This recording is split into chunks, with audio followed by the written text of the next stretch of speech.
ઘણી વખત શું થતું હોય છે કે આપણે કોઈ પ્રોડક્ટ લઈએ છીએ, કોઈ માલ લઈએ છીએ, કોઈ સર્વિસ લઈએ છીએ કે કોઈની પાસેથી પૈસા ઉધાર લઈએ છીએ, તો આપણે એને એ ટ્રાન્ઝેક્શનના અનુસંધાને ઘણા બધા ચેક આપી દઈએ. સમજો કે 5 લાખ રૂપિયાની વસ્તુ હોય તો 5 લાખની સામે આપણે 50,000 10 ચેક આપી દીધા હોય. આવા 10 ચેક આપણે આપી દીધા હોય છે. હવે પેલી પાર્ટી શું કરતું હોય છે કે અલગ અલગ ચેક નાખતું હોય. જે તે સમયે આવી બધી ડિસ્પ્યુટ ચાલતી હોય છે, પૈસા આપી દીધા છતાં પેલો માણસ વધારે પૈસાની માંગણી કરવા માંગતો હોય કે આ બધી વસ્તુ થાય ને, ત્યારે અલગ અલગ ચેક નાખતા હોય છે. તો નિયમ એવો છે કે જેટલા ચેક એટલા કેસ. ઠીક છે? જેટલા ચેક એટલા કેસ એટલે તમે જ્યારે એક ચેક નાખો છો ને તમારે ફરજિયાત રીતે નોટિસ ઇસ્યુ કરવી પડતી હોય છે. નોટિસ ઇસ્યુ કરો એટલે તમારે એનો રિપ્લાય ફાઇલિંગ કરવો પડે યા તો પછી પેમેન્ટ આપી દેવું પડે. તો જ્યારે નોટિસ ઇસ્યુ થાય છે, તમે નોટિસ લઈ લો છો, પેમેન્ટ નથી આપતા, એટલે કોઝ ઓફ એક્શન ઇસ્યુ કરતું છે.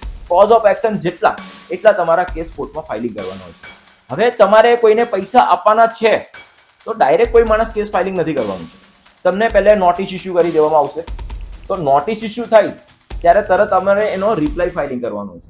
તમારા મનમાં કોઈ પણ પ્રકારનો એવો ઈરાદો નહીં હોય કે તમે એના પૈસા મારી લેવાના છો કે એના પૈસા ખાઈ જવાના છો. તો તમારે નોટિસમાં પ્રોપર ઢંગથી રિપ્લાય ફાઇલિંગ કરવાનું છે કે આવી રીતનું ટ્રાન્ઝેક્શન છે ને આ બધી વસ્તુ છે ને આ પૈસા હું આ તારીખે આપવા માટે રેડી છું. એ તારીખે તમારે એને પૈસા આપી દેવાના છે, એના ખાતામાં આપી દેવાના છે, કેશમાં નથી આપવાના.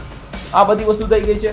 અગર તમે નોટિસનો રિપ્લાય આપવાનું મિસ કરી નાખો છો, ઘણી વખત નોટિસનો રિપ્લાય આપણને નોટિસ મળે છે, નથી મળતી કે એનો રિપ્લાય આપવાનો આપણે મિસ થઈ જાય છે, તો આપણે શું કરવાનું છે કે જે તે સમયે કોર્ટમાં કેસ ફાઇલિંગ કરે છે ત્યારે ફર્સ્ટ હિયરિંગમાં ચાર્જ ફ્રેમ થતા હોય છે. જ્યારે ચાર્જ ફ્રેમ થાય ત્યારે કોર્ટને કન્વિન્સ કરવાનું છે, તમારા વકીલ સાહેબે કે તમારે કે સાહેબ આમાં તો અમે બધા પૈસા આપી દેવા માંગીએ જ છીએ, આ માણસ અમારા પૈસા સ્વીકારતો નથી.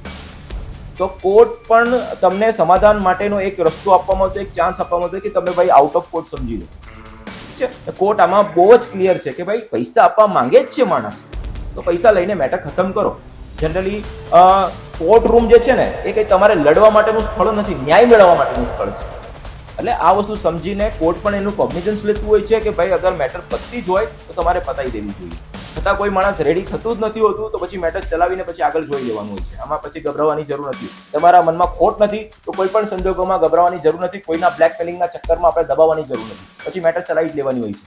ઠીક છે? એટલે આવી રીતનું હોય છે કે ઘણા બધા ચેક હોય તો તમારી પાસે ભલે 10 વખતે રિટર્ન કરાવડે, તમારી પાસે એક ચાન્સ તો રહેતો જ હોય કે તમારે પૈસા આપવા જ છે, તો કોઈ પણ પ્રકારનો કેસ થવાનો જ નથી. ને કદાચ કેસ થઈ પણ જાય છે તો પણ એમાંથી તમે બચાવ તમારો કરી શકશો.